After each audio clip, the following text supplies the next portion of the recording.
Well, good evening, all, and thank you for making it to DiGRA India's talk today. And today we have Gagun S. Chhina, Dr. Gagun Dept S. Chhina.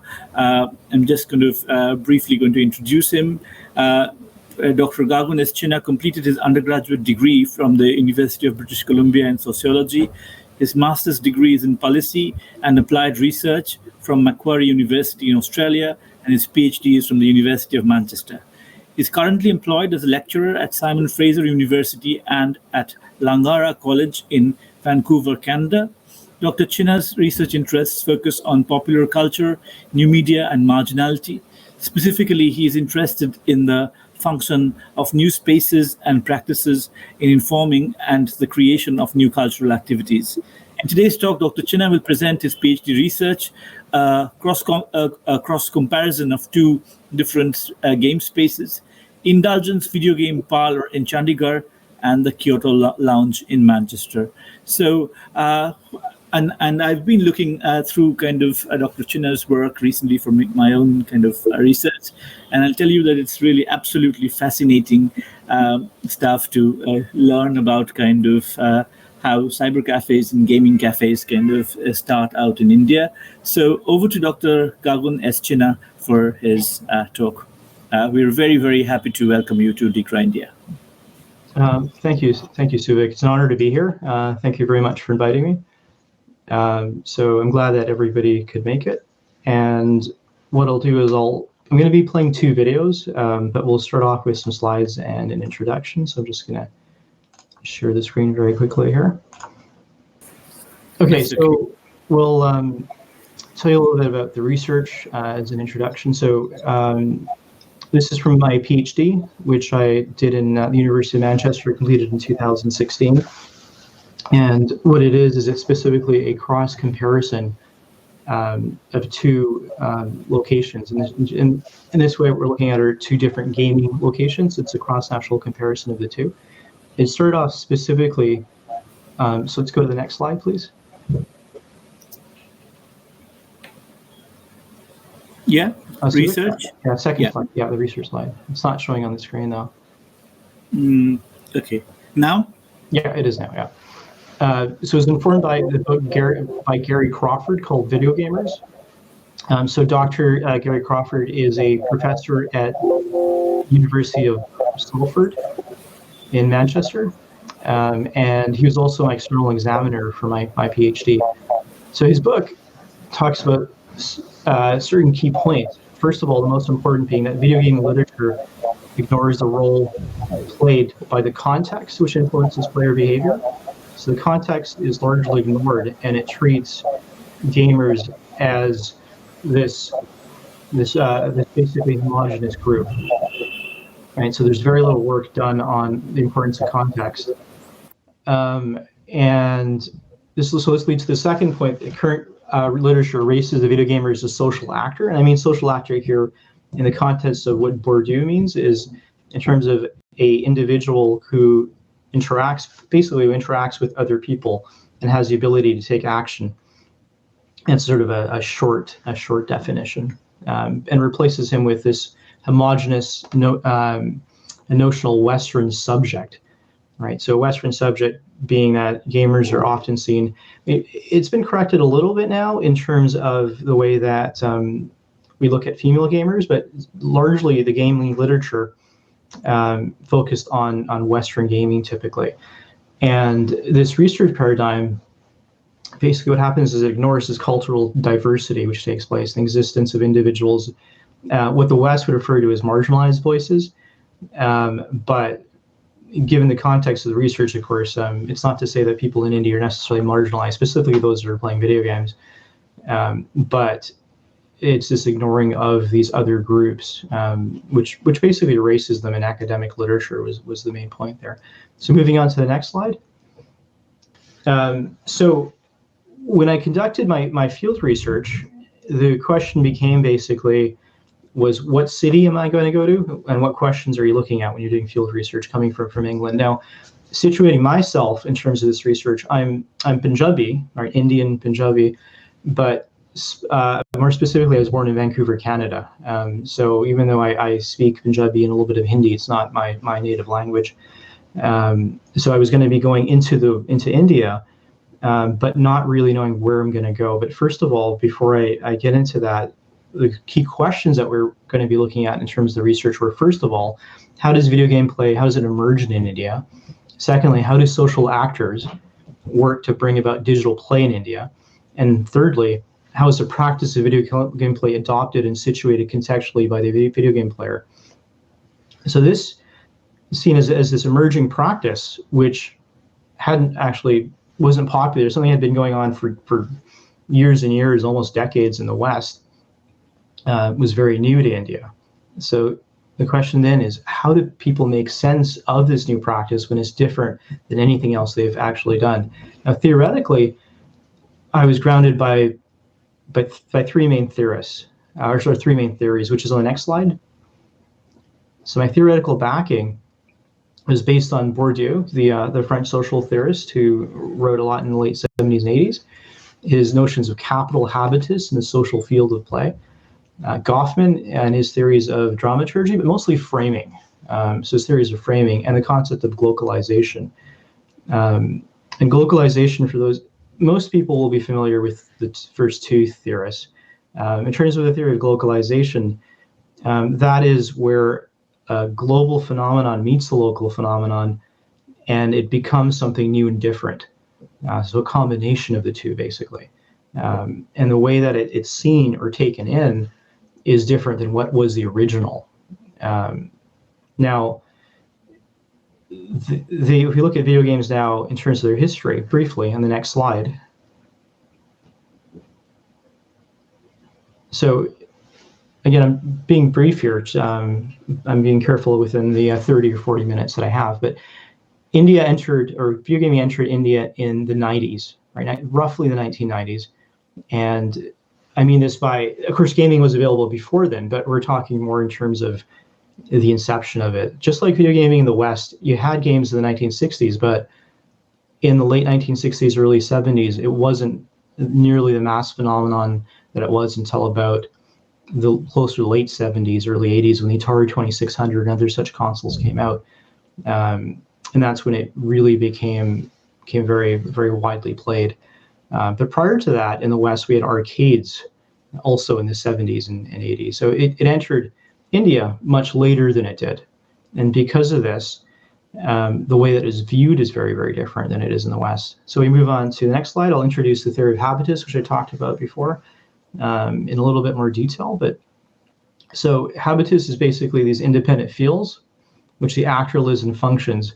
So you're basically legitimized because you're within that social structure of the field, right? So he says here, it's in conjunction with the social structure of the field. So you exist within them because you're socialized, and each habitus has a particular circumstance, and the way that you make sense, this is Bourdieu, Nicholas quoting or paraphrasing Bourdieu, and how you make sense within that relation to the other power fields. So in other words, you're socialized to look at certain things in a very particular way. An example often is, and habitus falls in very closely with social capital.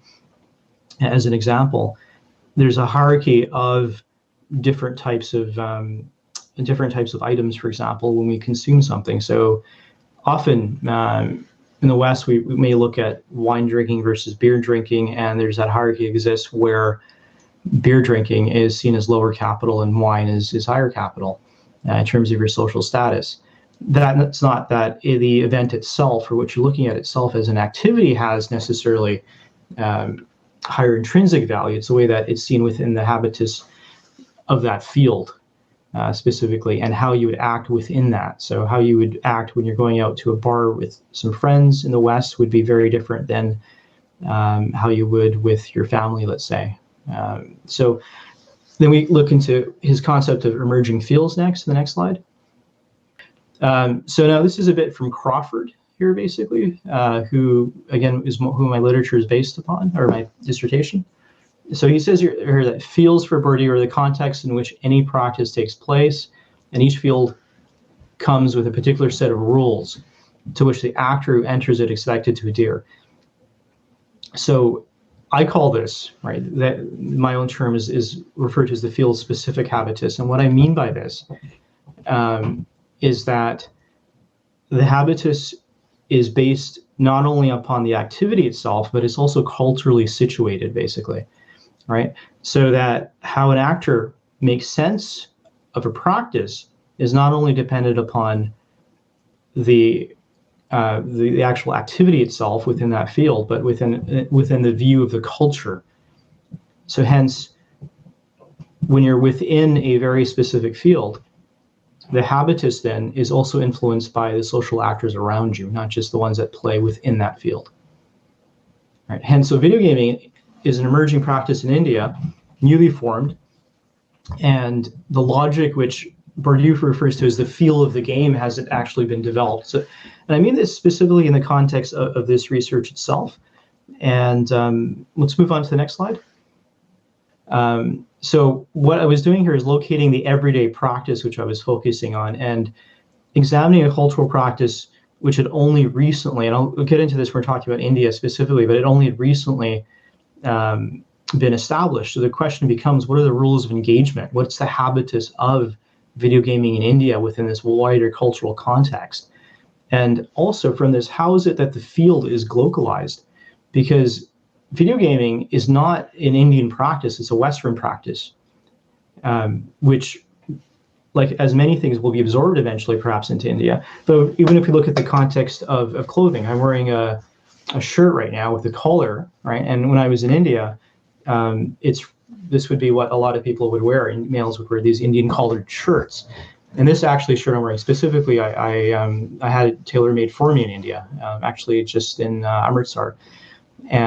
But it's not traditionally an Indian shirt. It's a Western design, and due to the Raj of the British and what have you, there's this take up of Western clothing, which then becomes what you wear. So if I walked around with a traditional pajama kurta or what have you, it would be seen strange in a lot of different contexts. So the way that these traditions change over time.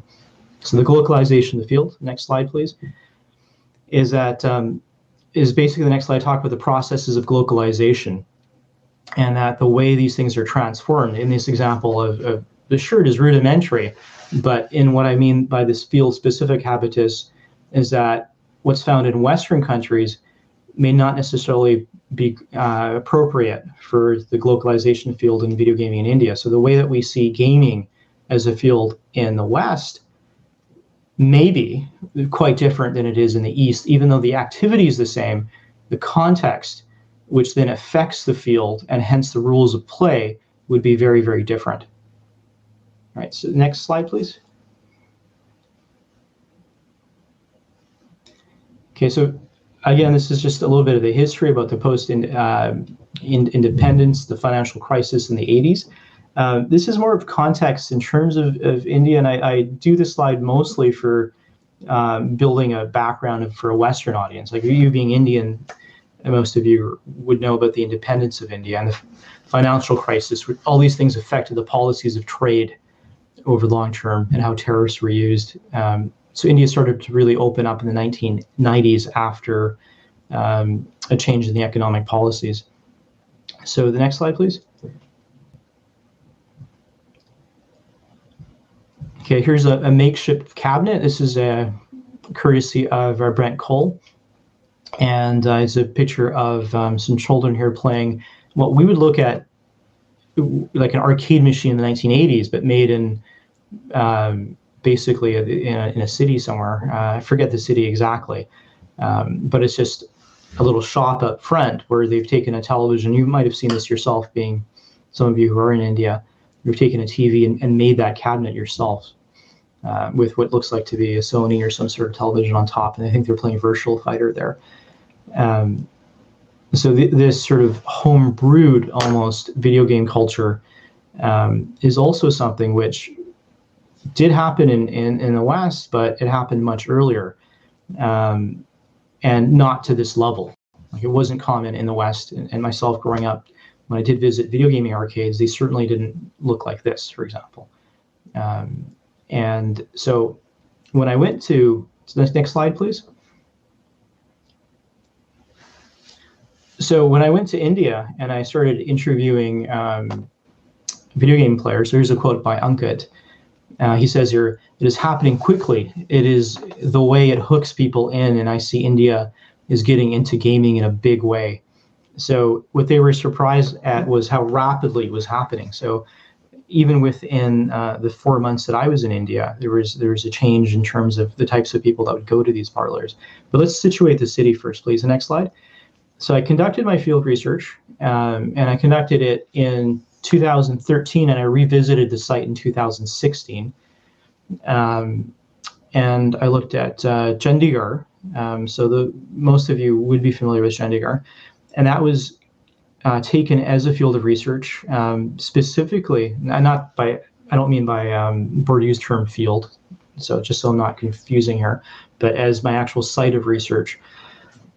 Because being from the West, I needed to find a city where video gaming would exist in the form of a practice where I'd be guaranteed to basically have, or more likely at least, to be able to encounter people who play games. So it was recommended through various committees and meetings that I go to a city which would be affluent. So Chandigarh was taken as an example of that, and that was picked upon as the field of research. And you see there in the bottom left, the way it's divided into sectors.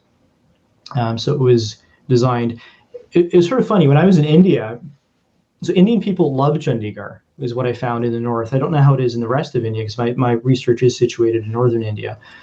And they absolutely adore Chandigarh there. But in the west, it's seen as an example of how not to build a city. And it was designed by a French architect named Le Corbusier. And he designed it a lot like you would design a European city. So it's divided into sectors and very much made for the automobile. So you have those various grids there, streets and markets. But the way the houses are built is that there's spaces between the houses.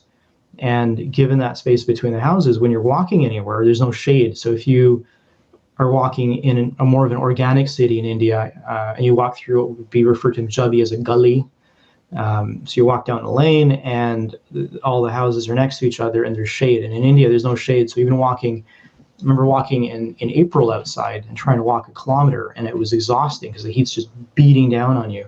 And there is no shade. So everybody drives all the time, everywhere. But that city was picked again because of its affluence. It has a good electrical grid. And again, some of you have either gone there or been aware of it. So it is seen as a good site to go to for studying video gaming. So next slide, I'll show you the actual parlor itself from the outside. So this is the Indulgence video gaming parlor. And you can see it right there, right under the Jalid Habab, which is the Indulgence 3D gaming parlor above the subway. So it was up on the first floor, or as we call in the West, the second floor. So you go up the stairs. And that was my main site of video gaming research, was that parlor itself. And I spent about 4 months, about 4 months in that parlor, basically going to it almost 4 days a week, roughly, on average, sometimes 5 and other days 3. So on average, about 4 days a week I spent there. And I interviewed, next slide, please, at Indulgence, I interviewed 25 participants, 18 to 43 years of age. And now, in terms of why that was selected, why the parlors themselves, is because video gaming, the gaming parlors were new. When I arrived, they had been open for less than a year. It was a brand new practice that had just started. So rather a brand new space, which was trying to incorporate a new practice. So I go on to the next slide here, please, where I coined the term here, entrepreneurial actors, which are basically social actors that have high capital. So key actors who are responsible for consciously curating the field by making reference to other established fields to which actors are well-tuned, and thus making the field to an extent intelligible and familiar to those who enter the field for the first time. So an entrepreneurial actor in this case would be somebody who comes in and says, there is this practice that exists in the West, and this practice in the West is video gaming, right? And we're going to try to make this now. I'm going to come to India and I'm going to make this here. And I will try to create what is in this other country. And I expect the audience, in this case, these other actors or consumers, to use it the way they would in the West. Next slide, please. Okay, this animation probably isn't, it's not going to work. This is actually an animated slide, but it's fine. What I tried to do here, basically these images would appear. So this diagram I drew, very rudimentary here, but I'm not much of an artist, but it's a bunch of fields is what these shapes represent. And what would happen in the bottom right, that orange rectangle would appear, and that would be the brand new field established by the entrepreneurial actor. However, in that case, in that context of that society, there's no habitus, right, which are the lines there that the social actors navigate through that has been established. So what happens is the audience then, right, people of India there, the social actors need to make sense of that. And how they do that is the entrepreneurial actor might decide, hey, this should be like this. This is a orange rectangle, it should be here. But they're like, no, we don't think it's an orange rectangle. We think it's a purple one, right? So then this next slide, when no, not the next slide, sorry, the image then, it's fine.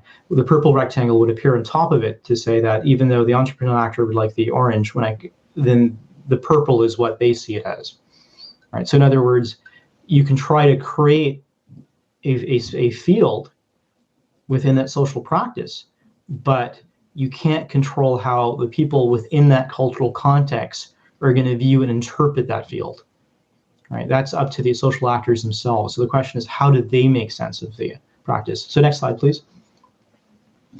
So my field work took place in Chandigarh for about 4 months, 3.5, 4 months. I did interviews, group interviews, ethnographies, participant observation. I actually ended up working in quotes, volunteering basically. I was volunteering as a birthday party photographer. So I'd come in with a camera and take pictures basically, and that way I could attend these birthday parties.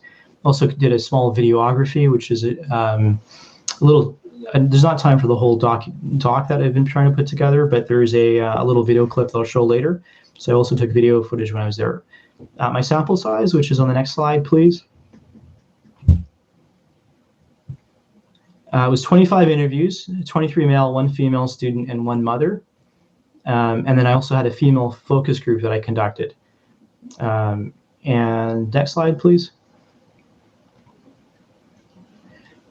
So here I coined the term, so I talk here about adjacent fields. So actors frequently bear some similarity to the emerging fields. So I call them adjacent fields. And what I mean by the term adjacent fields is that when you're in a field, which is established by the entrepreneurial actor, people have to make sense of it. And how they're going to make sense of it is that they're going to look at fields that are adjacent and look at the habitus within those fields, and then use those to navigate within the field that they're in. So entrepreneurial actors, this is the second point, are involved in the process of glocalizing the field of video gaming through the creation of physical gaming spaces where social gaming is possible in a way that is modified to suit local Indian tastes and long-standing cultural practices. All right, so specifically there is that when they've created this field and they've created these physical gaming spaces, those spaces are going to need to be modified in order to suit the Indian taste, even though in this case the entrepreneurial actor is trying to create them to be modified for Indian taste. They'll be modified again by the actors for the usage of the spaces.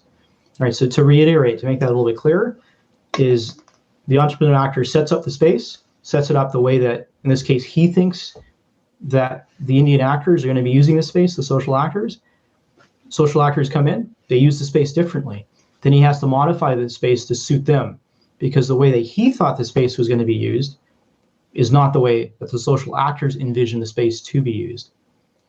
So let's move on to the next slide, please.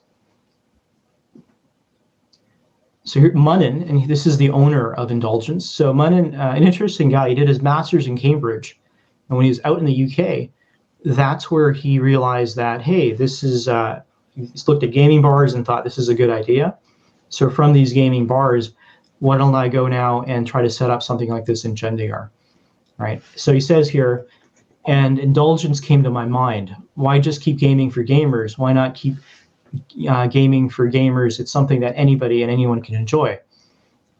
And look for gamers as your bread earners, and then you can make gamers out of normal people. That's when Indulgence came to my mind. It was purely out of curiosity that people need entertainment, and people need to be fed entertainment in this manner. Coming back to gaming, that's how Indulgence came to my mind. I want gaming place that spells gaming. I would have called it Game Drone, or maybe Federation of Gaming, and maybe anything which spelled game. I said, no, I want a place where people could come, hang out and play. Even though I wanted people to play, I never promoted it just to play. Okay, you're here to hang out and experience gaming. That's why Indulgence name appeared. So it's a little bit long-winded in that quote, but basically what he's saying is that he wanted to appeal to a lot of people. And how he did that is he didn't want the name gaming in the title. So the next slide, I have a floor plan that I created, and this is a floor plan of Indulgence itself. And we see here that you enter through the grid at the bottom. So that bottom there, that grid is a glass. And I have this in the video. I'll show it to you when I play the video. There's this glass floor. And then the front desk is right there in the middle. And then to your left is the configuration of the gaming space with the chairs on either side, and then the center table with five chairs around it. And then on the right, you have a few tables, like an eating area basically, but your main gaming space is to the left. All right, so next slide, please. So deployment of capital. So most Indian social actors encounter the field for the first time with little prior connection knowledge of gaming. All right, so dramaturgy, which is Goffman's theory about how people, it's based upon basically plays. So what you're doing is you're interacting with other people like it was with incomplete communication, and it's based upon your interpretation of things like props, for example, that you make sense of that interaction. And there's more to dramaturgy than that. It's an entire book. I'm just taking a little snippet of it, which applies specifically to this case. So when a social actor enters the gaming space, because it's never been there before, they don't know how to make sense of it. So the way the layout of the tables are, the look of the space, all that determines to them what type of social feel that is and whether or not they belong in that space. So there were numerous times, an example, where I was there doing field research all day. Somebody would walk in, they would look around the space, and they'd instantly recognize, I don't actually belong here, and they would leave.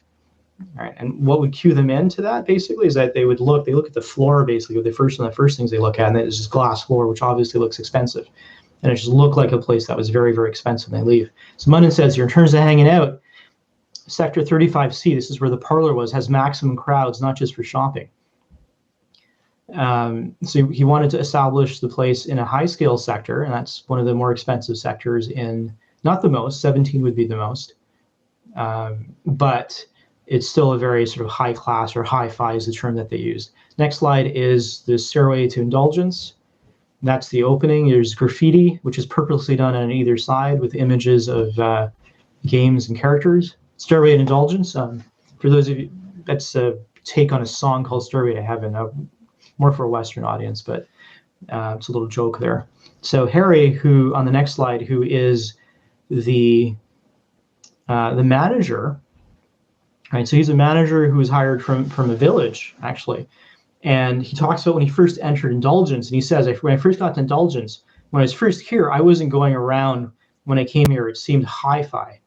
The lighting on the floor, the first time I stepped on it, I was scared. What place have I come to? It's kind of hi-fi. I was feeling nervous. How will I start here? Right, was what he was talking about. What do I do here in this space? He's like, yeah, and I spent a fair bit of time over the 4 months speaking with him.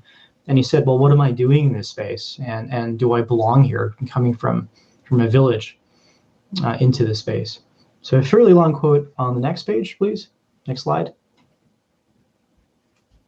Munnan says, and the Indulgence came to my mind. Why just keep, this is, sorry, it's a repeat by accident. Okay, next one is what I meant.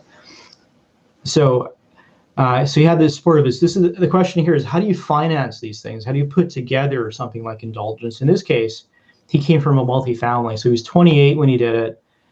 And what he talked about here is that it's difficult to get loans. Because it's hard to get loans in India compared to the West, he had the support of his parents. So if it wasn't for the fact that he had money from his parents, he wouldn't have been able to open up this place. So he came from a wealthy family. So I'll just read that quote out now for you. I had all the support of my parents, and that's because it's not my personal money involved here. I'm 28. I won't have that much wealth to get a gaming place in India. Loans and financing is not very popular. It is supposed to be bad habit to be on credit. So yeah, everybody is very happy. I'm thankful for them, and they've supported what I had in my mind. Okay, moving on to next slide, please. So framing. We talked earlier about Goffman's concept of framing. So parlors, these gaming parlors, and that's their term for what they are. We wouldn't call them gaming parlors in the West. So Munnin here, being the entrepreneurial actor in this case, needed to attract actors from fields that he identified as being adjacent. Munnin was 28 years old, had a master's degree from Cambridge, and came from a wealthy family. He possessed high amounts of economic, cultural, and social capital, which allowed him to establish Indulgence. And so he's not consciously aware that he's trying to attract actors from other fields. He's not articulating that. But in my research, I found that's basically what's happening, is that people from other adjacent fields that are similar are going to be attracted into that gaming parlor. So here's a picture. Next picture, please. Indulgence video gaming parlor. So here is a picture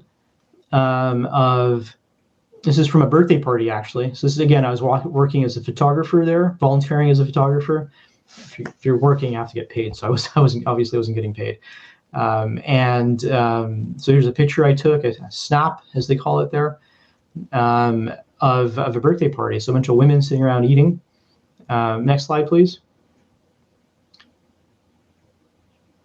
And here's another picture, again, different birthday party. That's the space to the right in the picture. So again, very family orientated, people sitting around eating and drinking.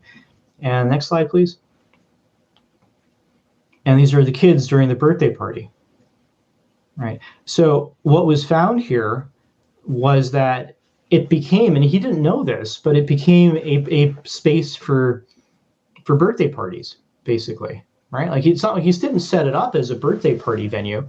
But the way that the social actors interpreted the space was, this is a hi-fi, right, high-end space, which has eating facilities, and it would be great for birthday parties and things like that, event space. Like, it became more of an event space than anything else. So in the end, 80% of his capital, basically, or in terms of his revenue and customers, were because of birthday parties that would use the gaming space as gaming also.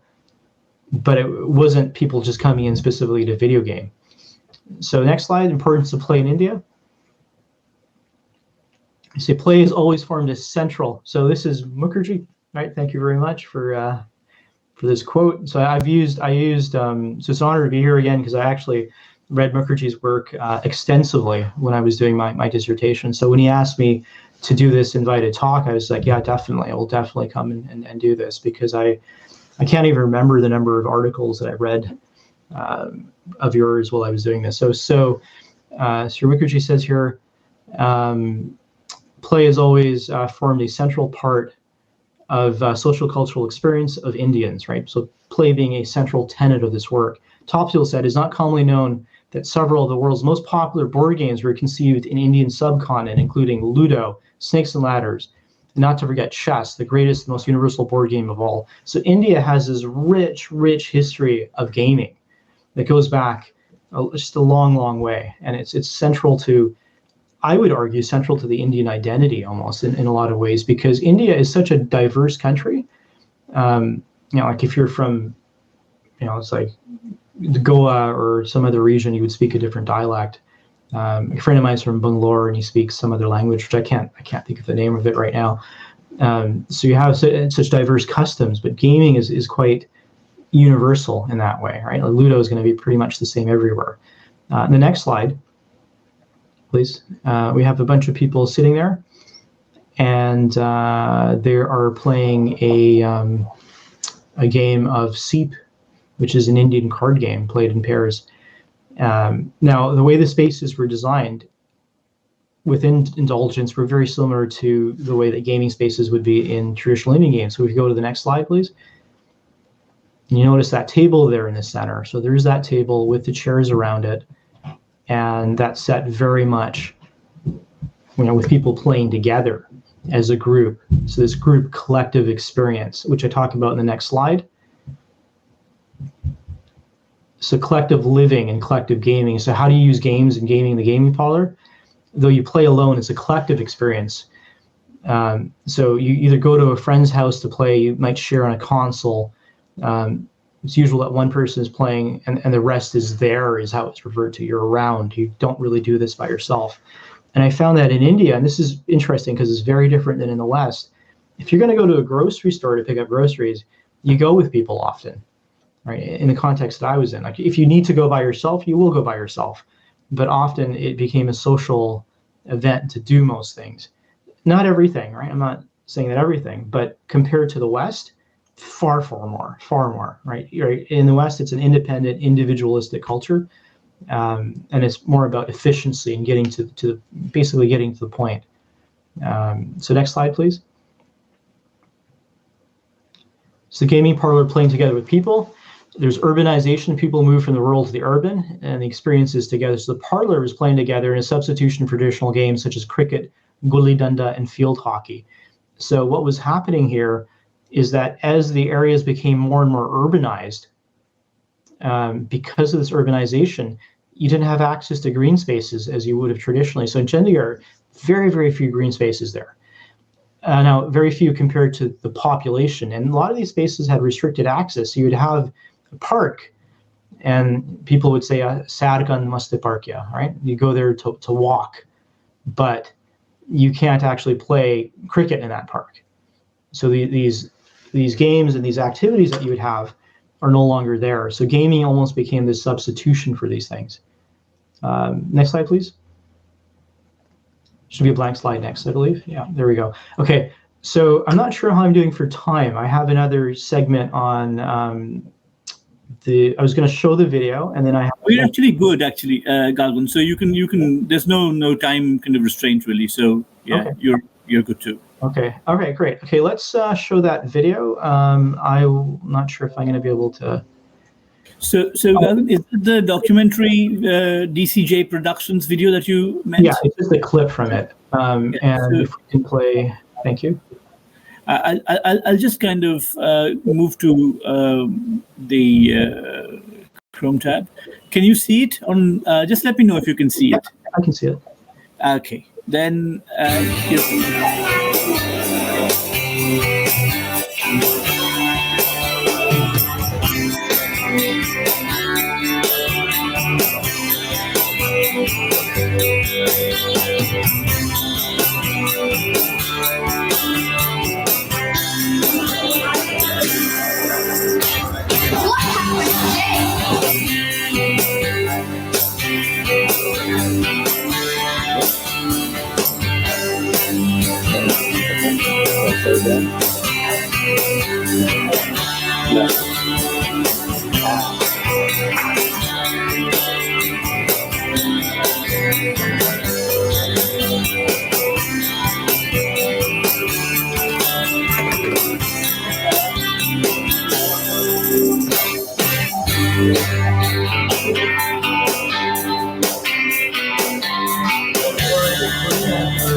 Okay, great. That's good. Thank you. So that video there is just some footage I took to give you an example of visually what the spaces are like. So it shows the glass floor, the entrance, various birthday party events. So when I was there over the 4 months, I would take video footage, and that is a clip where I've edited it all together. Okay, so this section, I'll keep it a little bit, just for the sake of time, a bit more brief. So Manchester, there is in the middle of the map. I'm just situating the context. It's sort of in northern England, near Liverpool, and 2 hours by train.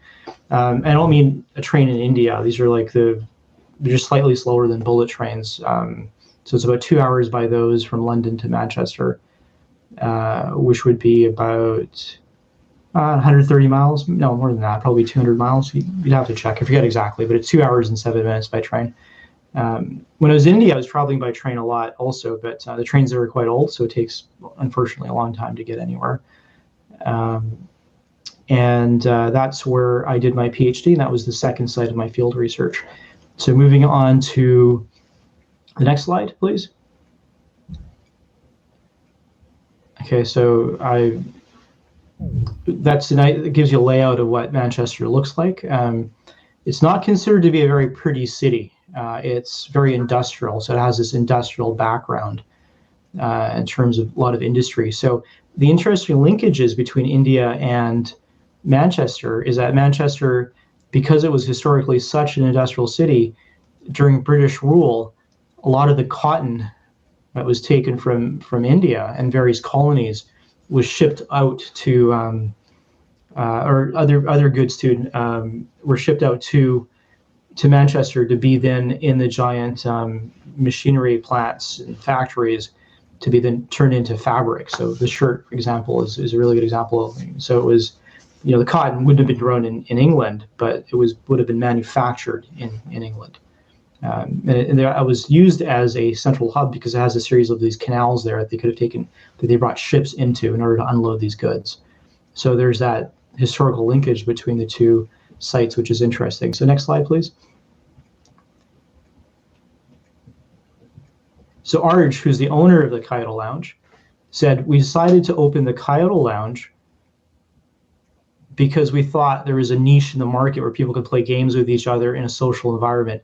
It didn't have to be people who know each other. It could be random people playing with each other. And that's why we thought having an area where you can just walk in and play major games would be a good business idea. So he created the Kyoto Lounge.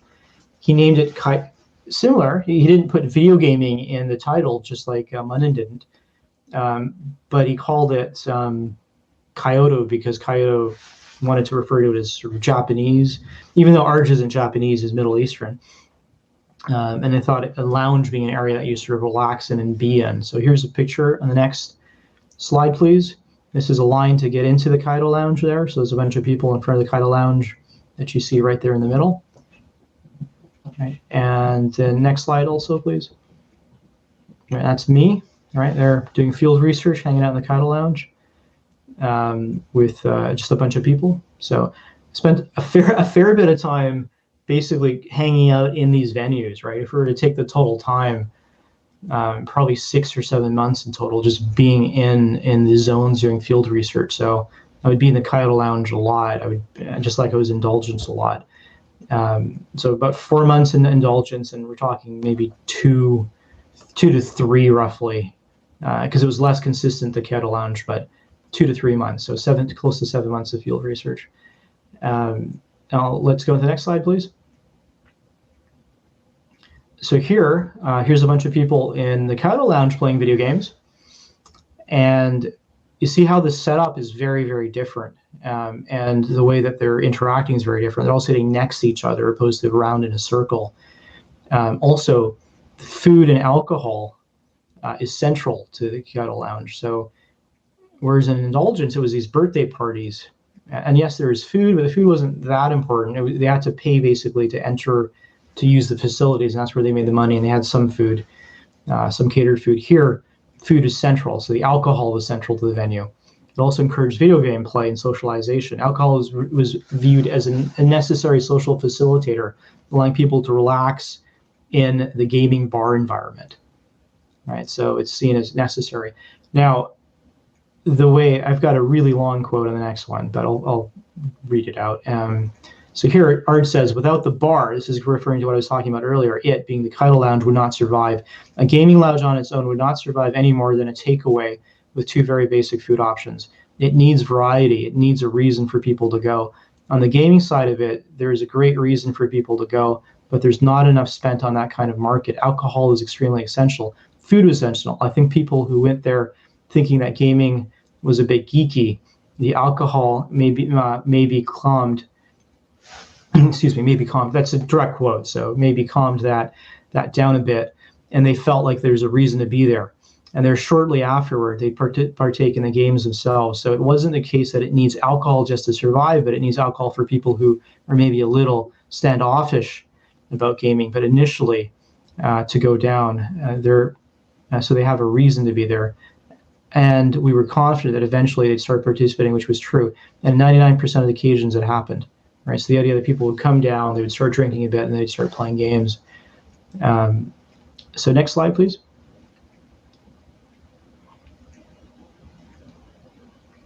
So some conclusions here. So how an establishing field specifically is able to acquire field-specific habitats and rules of the game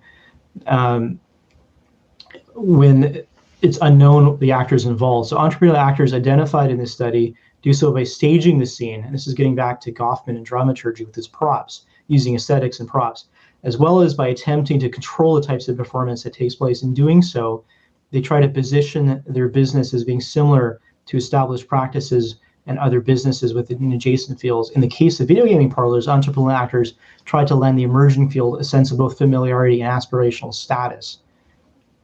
Next slide, please. I think I put way too much text there. When you're doing a presentation, you're not supposed to put this much text, but as just an FYI. But again, I'm just talking here about the glocalization. So entrepreneurial actors are involved in the process of glocalizing the field through the creation of physical gaming spaces where social gaming is possible and what is modified to suit local Indian tastes and long-standing cultural practices. These entrepreneurial actors are aware of how they create and govern these physical spaces to attract actors from other adjacent fields.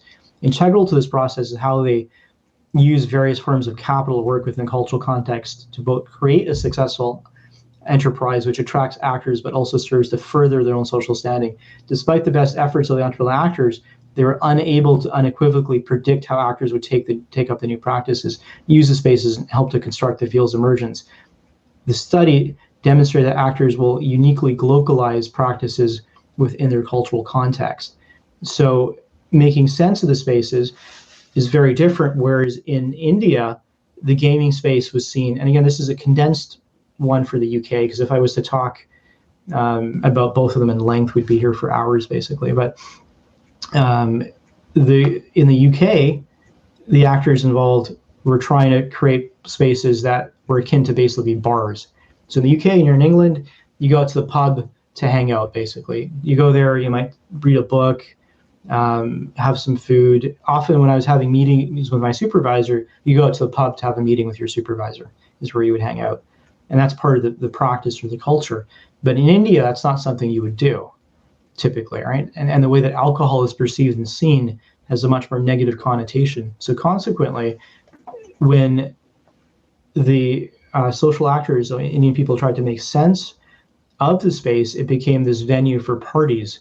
And as I said, even though that wasn't the initial intention, whereas in the UK, the gaming spaces were seen more akin to bars where you also come to play video games, right? So again, the activities are the same, but the view of the space is completely different, right? It's not at all similar of the two.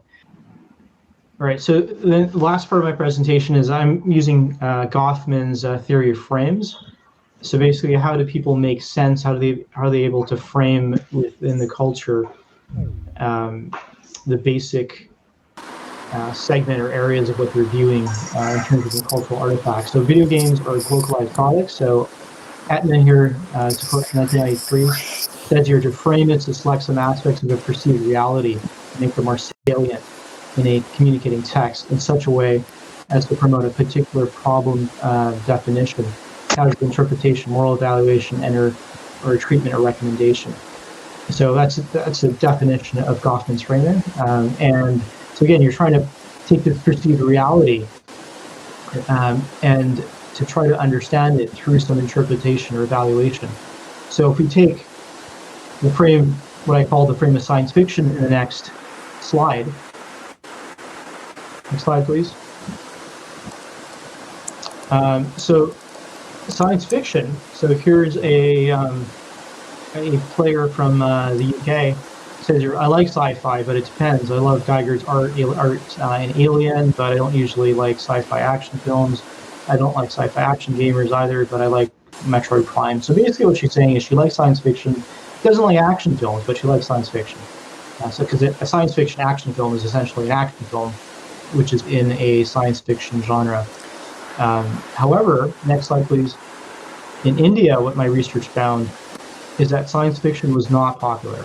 So, okay, so science fiction, you do not like it, but why not? Atara, just like that, no interest. Why? I have not watched sci-fi in about 5 to 6 years. Why? I ask why. Atara says, I don't feel like it. Ask why. Atara says, it is like we all know that some things are not possible, right? Some things are not possible. So why not make a movie on it? It's just deceptive. It's not the truth. I said, but what about fantasy? Why not that? No. What do we do with fantasy? He said, it's not entertainment. No, okay. We know what is true. So basically what he's saying here is that what is found, which is interesting, is science fantasy is okay. People like fantasy, but they don't like science fiction. Because science fiction to them doesn't seem true. But I said, well, fantasy is not true, but they do like fantasy. The theory I have there, based upon the research and the interactions I've had during the field research, is that the fantasy, something like Lord of the Rings, is very, very similar to the Indian traditional myths and stories from the Bhagavad Gita and other such stories in the past. So you have these traditional stories, whether it be based in Hindu mythology or other mythologies, which you've grown up with or are accustomed to. So if you have a story like that about Ravan and Krishna and what have you, and then you have Zeus or Hercules, those are very, very similar stories. Or you have stories such as Lord of the Rings or The Hobbit or Harry Potter, again, very, very similar stories. But science fiction is not part of the dominant fabric of Indian society. That may change over time, but as of right now, it's not. The next frame I looked at is the acceptance of the military frame. So next slide, please.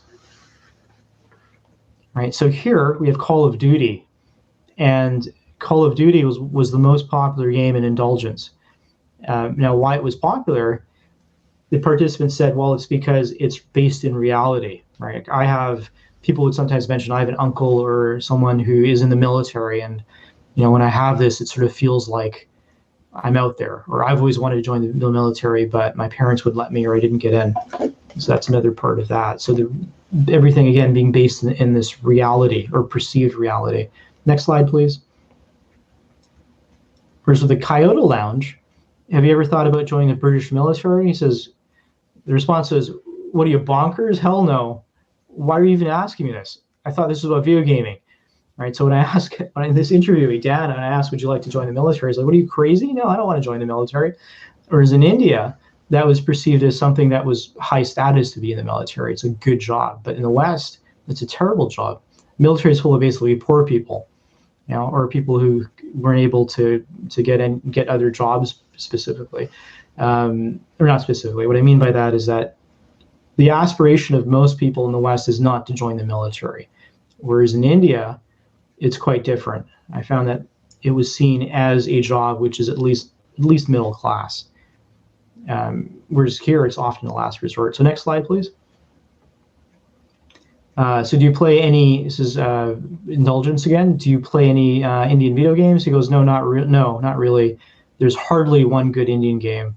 So there are Indian games that exist, but they don't compete against the AAA games from the West. They just don't have the production budget. So when being able to choose between one game or the other, the focus was generally on the Western games. Even though people were aware that Eastern games from India exist, there are Indian games, they generally didn't play the Indian games. Next slide, please. Now, the exceptions sometimes were Bollywood games. So I asked here about Raw 1, and he said it's terrible. Somehow they cannot make graphics are not good, probably.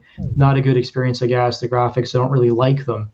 There was a point that they started to promote them a lot. They started coming out with PS2 consoles. They weren't really hitting the market. Nobody liked playing them. So they were aware of these games, right? And they would just tie-ins with Bollywood, again, to frame them in a way that they would become more mainstream.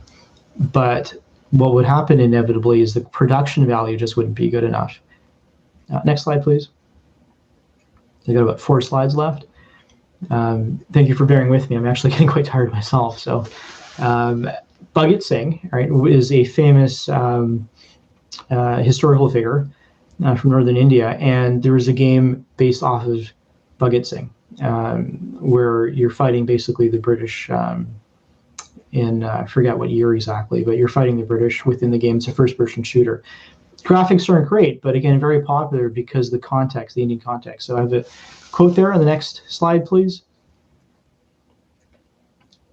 The quote is, what about Bhagat Singh? Harpal, I played Bhagat Singh because it's related to real life and it relates to Punjabis a lot. The game is patriotic. I say, okay, you said, referring to the previous interview when Harpal had stated the content of your game is not important. Right? It doesn't matter. But it does by Bhagat Singh, right? So previously he said that the content of the game doesn't matter. It's actually the gameplay itself. But he plays this game called Bhagat Singh, and he says, I like it, but it doesn't matter, right? Which again, it doesn't make sense. He's contradicting himself. So he says, I like it, but it doesn't matter. I liked by Bhagat Singh because it relates to me, us. I knew who Bhagat Singh was in real life, and I wanted to see how the game makers make the content relate with Bhagat Singh and how it relates to game's different stages. Right. So basically the takeaway here is it does matter, right? The theme of it does matter, even though people say it doesn't, because they'll play games where the theme is important. So in a lot of the interviews, the participants were contradicting themselves. They would say one thing, but the examples would lead to another thing. However, they were aware of the fact that, yeah, this game is not very good. So they wouldn't play these games on a regular basis, but they would try them because of the Indian theme, and they were curious about them. But the regular games would be, again, games like Call of Duty or Blur or what have you. So let's move on to the next slide, please. Gadur was also a very popular game, which is not actually a game, it's a take on Call of Duty. Or not Call of Duty, sorry, Grand Theft Auto, where you could go in and modify Grand Theft Auto, take the character and put a bug or a turban on one of the characters up there, so make them look Indian, turn some of the cars into rickshaws. So next slide, please. So Dev says here, of course, it's more belonging, patriotism. You could say, you could see yourself, not yourself, but others that are like you, and your culture is there in Gadur. So it is better. I see the rickshaws and the turbans, and it is like my life. I feel like, yes, this is me. This is my game. I feel patriotic and like passion for your country. So there's it reminds me of Grand Theft Auto Vice City, Bangla. Yeah, exactly. So there's modifications of games that already exist. So the game mechanics are exactly the same, but there's a change in the aesthetics of the game. And there's various versions of them, but Gadur is one of the versions of a modified GTA game.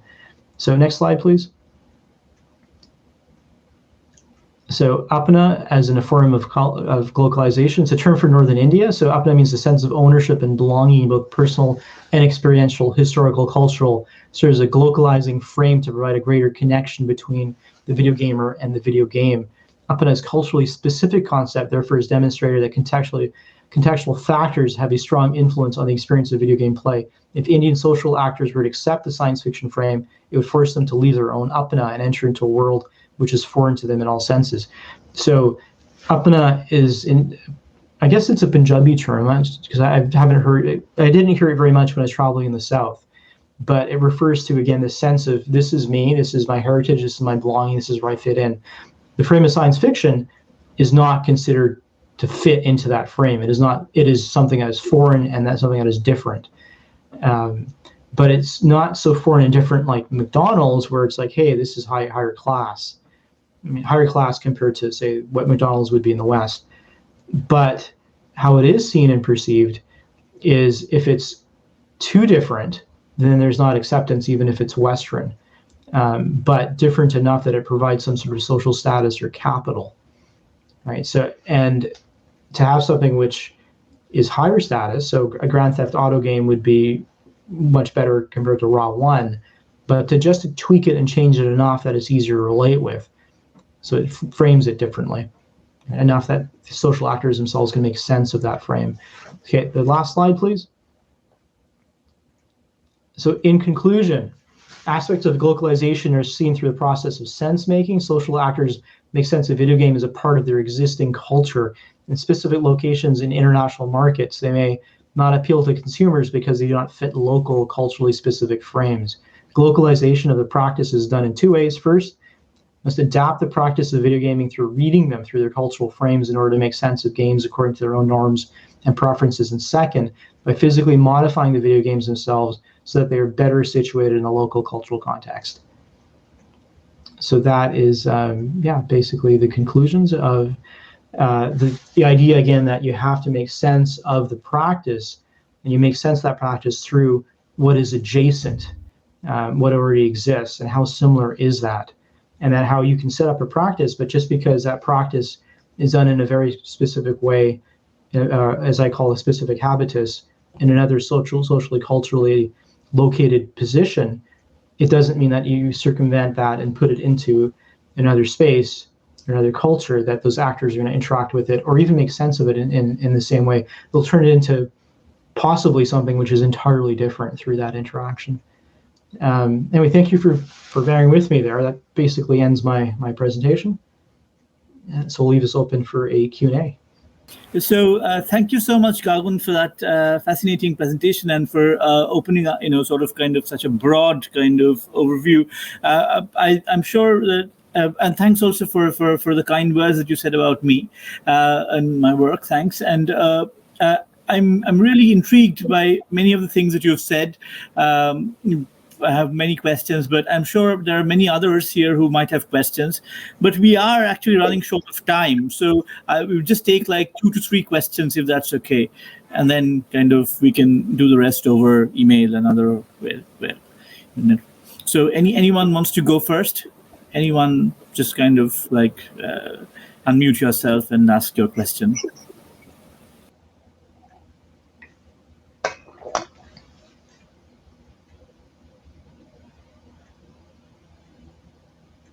Okay, well, in which case, there is a question from Sutito Roy, and he asks, what might be the possibility of glocalization in case of open world augmented reality games such as Pokemon Go and Jurassic World Alive in India? That's a good question. So with an open world game, so my research focused specifically on the spaces themselves, and these games, because of that, were limited to what was on those computers. So you couldn't come in and just install whatever game you wanted. You could play a game online, but generally the internet connections weren't good enough or fast enough for you to play any sort of MMO games, which would have needed faster, or at least more stable connections. It was fast during times, but other times it just wasn't stable enough.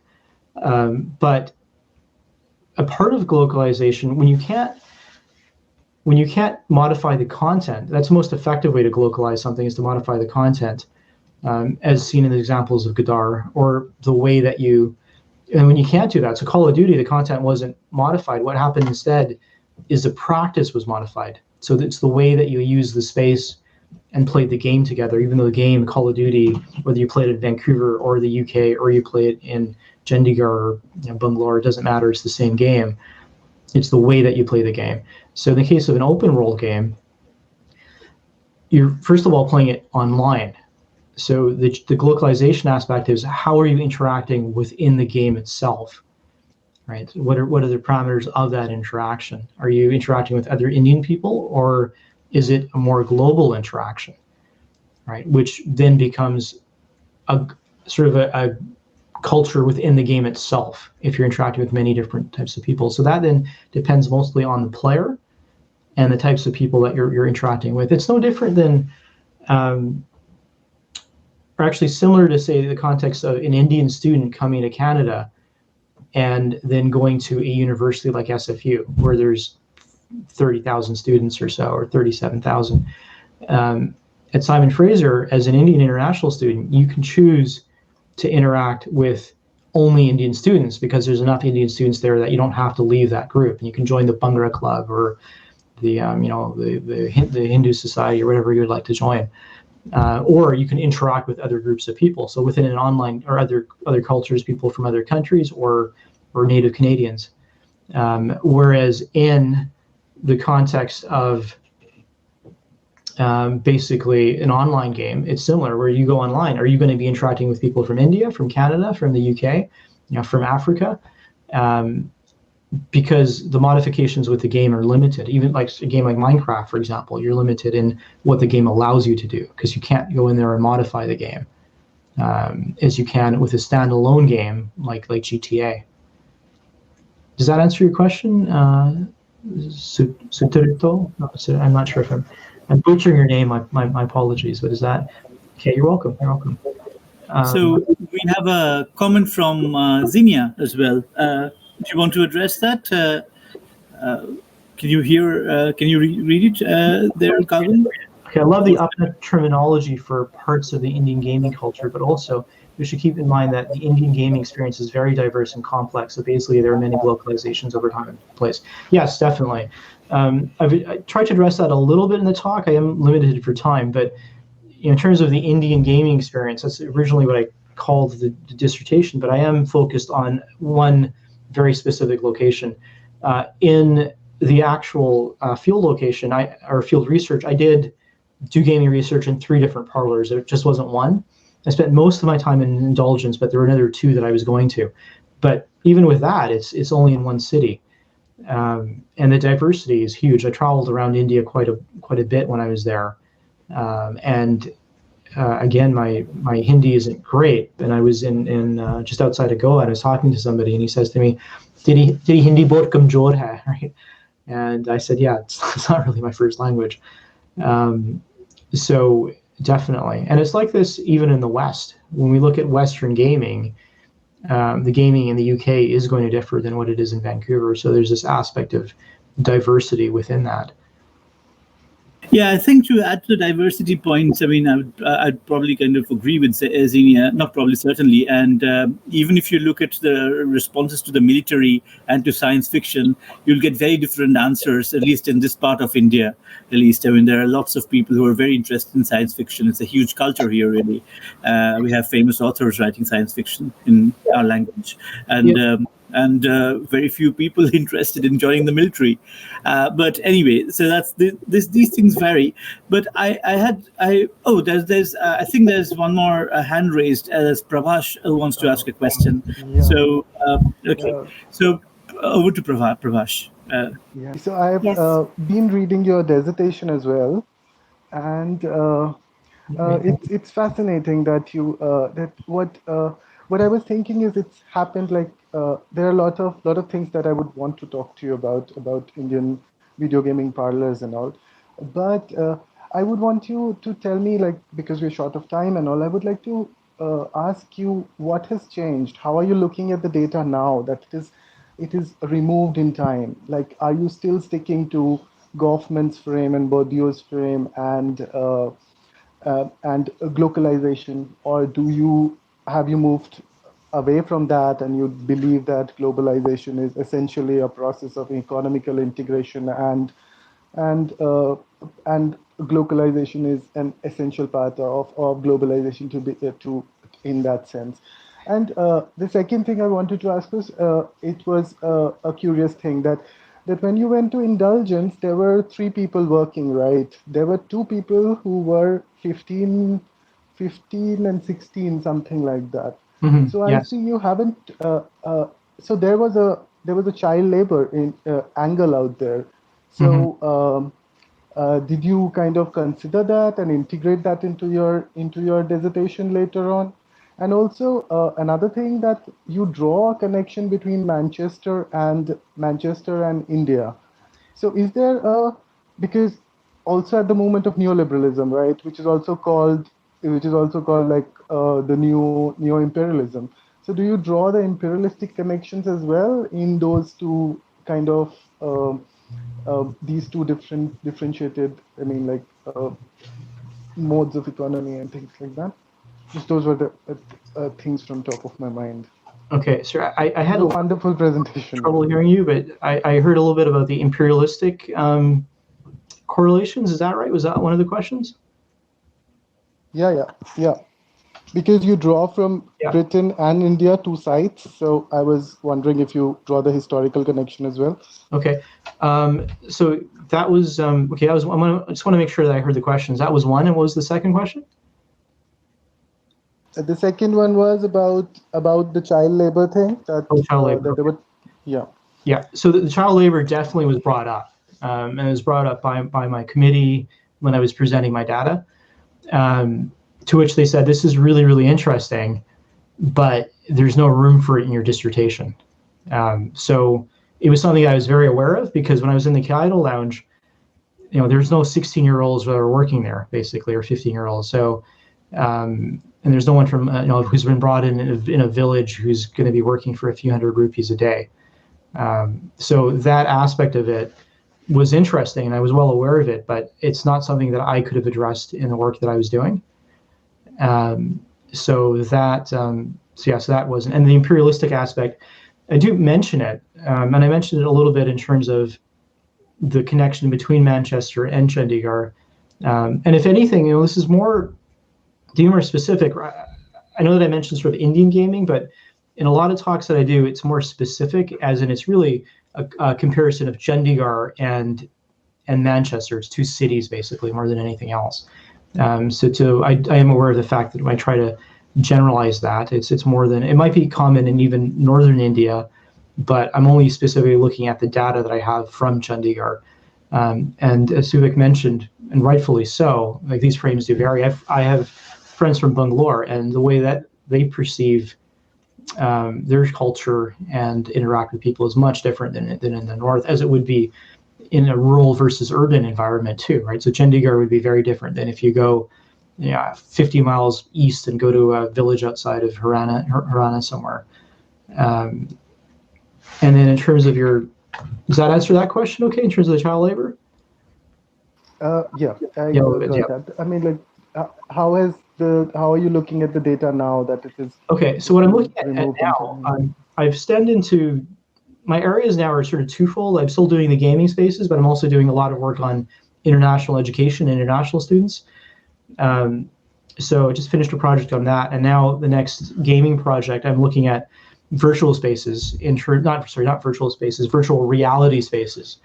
So I'm conducting some field research in a venue here in Vancouver, which is a 3D virtual reality space where you put on the goggles, you put on the helmet, and that's the evolution of where things are going. So there are no gaming parlors here, or gaming bars, or gaming anything in Vancouver. It'd be very difficult to find one because home gaming is so common now. You can game on your phone, you can game on your console at home. You can have friends together on a laptop if you wanted to. So these spaces, in terms of virtual reality, there's quite a few venues that have started up. And that's, again, a new phenomenon, a new practice which has started. So that's the research I'm doing now, is on these spaces, these virtual reality spaces. Sorry, I said virtual reality again. So actually, no, the evolution of that, basically. And that's seen as sort of the arcade is where it started. And then you moved from the arcade to these LANs, basically LANs and these gaming spaces where you had desktops and PCs and what have you, and you played. And then from there, this movement into these VR spaces. Yeah, does that answer your question, sir? Yeah, that does answer my question. And I wanted to. Still having some trouble hearing you. That answered your question? Yes, it does. I wanted to give you two comments as well on like that one. In your dissertation, I loved the part where you explore yourself, where you explore your own identity and keep on questioning that where are you from and how do you fit into this research and all that. That was a fascinating part. And I would want to also compliment you on that picture that you take of Indulgence gaming parlor, which has a subway under it, and then the Habib parlor hair salon that captures the essence of neoliberal India. It's a very good picture. Thank you very much for the presentation. That's kind of you. Thank you very much for your comments and your questions. So I'm just going to interrupt a little bit and point out that Xenia has just made us aware, not me, but if those of you don't know this, of an online open access journal which is called Gamevironments, and do look it up. There are actually an entire issue. There's actually an entire issue on South Asia there, and we try to push precisely what came up today, a lot of perspectives beyond the West. That's one thing. And I had one question for Gagun. Well, actually many, but I'll just ask maybe two or just one. My one question that I really need to ask here is, when you talk of glocalization, the glocalization, that the concept derives from Japan, and I'm looking at somebody's work called Koichi Iwabuchi, who has a term called mukokoseki, which is odorlessness, right? For example, sushi doesn't smell in the West, quote unquote. So, the point is then, do you see there being any odorlessness in gaming in India? And to that, I want to add the writer that Adrienne Shaw has this fantastic essay where she talks about, it's just called "How Do You Say Gamer in Hindi?" And there is no word, there is no kind of substitute word for gamer in Hindi. It's kind of such a culture that has just come in, as it were. So how does the odorlessness really happen in gaming in India? I mean, even if you play Call of Duty differently, how does it kind of, not smell very Western? Right. I mean, that's the odorless. Like I'm very familiar with glocalization, but the odorlessness writing out of Japan, I'm less familiar with. So I'm not sure if I'm quite well equipped to answer that question, but I'll do the best that I can. So in terms of, so actually older, in the example you've used is quite literal. So in terms of, in the context of gaming, are you referring to literally the smell, or is it more the cultural notes that take place in an environment like that? Yeah, the cultural nuances actually, because I used Iwabuchi's example of sushi, but but you can use similar things like chai tea, because there is nothing called chai tea in India. Or if you have curry, then there are like thousands of different curries, but then you walk into a Chippies in Manchester, you'll just have one kind of curry. No, definitely. One of the things I miss about India is the food there. The Indian food is much better than what was in the UK and Vancouver, for sure. So we'll use the food example because that's the easiest. So in terms of the venue itself, the spaces, and again, that's what my research was on the spaces. The way that the food was given, right? So how you're served is different. The food that you're given is very different. Distribution in terms of alcohol, right? For example, didn't happen. So you had no alcohol in those venues. You would go and order, and it would be cold coffee. So westernized, but nothing really tastes the same as it was in the West. So you had cold coffee, but it was very, very, very sweet. And you have pakora and naan. You could order what you would normally order at any sort of Indian fast food places. So that was done very differently. There's also a separation. There's a very strong separation between what is the food area and what is the gaming area. So you were not to eat in the gaming area, right? And you could maybe have a drink if it was away from the keyboard, maybe, but generally, no, you wouldn't eat. You would eat in the food area specifically.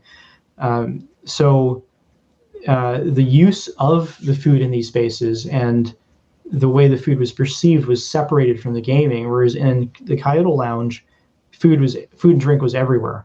There was no separation between the two. There was no specific eating area. This area is designated only for eating. You would eat everywhere. You would drink everywhere. So in turn, and then the types of food, of course, obviously would be different. So does that kind of answer your question a little bit? Yes, and that's kind of a really fascinating kind of perspective to address it from, really, literally, to kind of go into the parlor space and talk about the place where they had food. but it's kind of, a very similar kind of board games cafe existed in Calcutta, where Rico and I used to go not so long ago, and it doesn't exist any longer. So what happened to Indulgence? Does it still go? Is it still kind of running? Is it actually kind of also, that's another kind of tie-in question. I was wondering, because in India we didn't have the Wii at all. Nintendo didn't release the Wii officially. Xbox Move was kind of like really rare at that time. Right. But Manan had come in from the UK. So did he not kind of consider these technologies at all? And I was just kind of wondering why, because that would be a huge sell, really. So I don't know if you asked him about this. And I did actually ask him. I did ask him about that. The environment there, the gaming environment, had one Xbox 360 with a Kinect. There was one Wii. Okay, fantastic. And everything else was just a PC. And I asked him why, and he said the Wii and the Kinect were mostly for children. The adults would maybe play it for 15, 20 minutes, and that would be the end of it. Or they might play it for a birthday party. But what they really wanted to do was play with each other. And through the computers, you're able to do that, whereas you couldn't really do that with the consoles. And you'd play through the LAN, so it was a limited network. You weren't doing it online. But that's so interesting because, in our halls of residence in the UK, we'd have like really intense Wii parties where people even who weren't gamers would just kind of join in. And so it's kind of a big difference, really. Because definitely. Well, thanks. So if there are, we can take about like one last question if anybody has any questions or thoughts.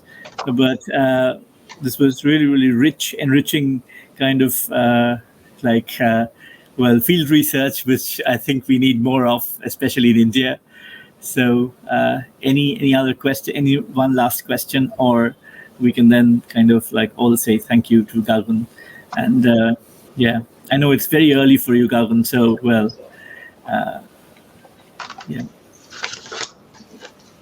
Well, thank you very much for inviting me. That was great. I enjoyed the talk, giving the talk. Hopefully it was informative for everyone. We really liked it. I'm sure all of us, and we're getting kind of comments, of course. And it was really, really helpful. And the more field research like this that comes up, the better, really. So all the very best with your work, your upcoming work, and do please stay in touch with DiGRA India. And I'm actually, like Sutitra said, I'm just still thinking about the homebrew scene in India as I'm just talking. So there are so many avenues that are opening up.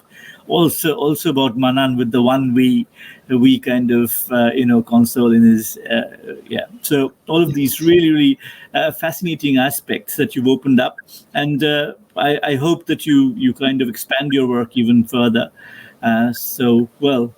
Thanks again, Gagun Chhina from DiGRA India. And do please join our group. We have a WhatsApp group, we have a Facebook group, and we also have our standard kind of like mailing list. So please feel free to join us at india@digra.org. That's the mailing list. I'm just going to put all of these up here. So that's our mailing list.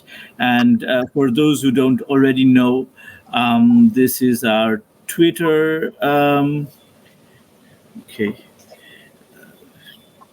Right, I think I lost our Twitter connection. But I'm just going to send you our contact details page. So you'll find us on Twitter, on Facebook, and also on WhatsApp.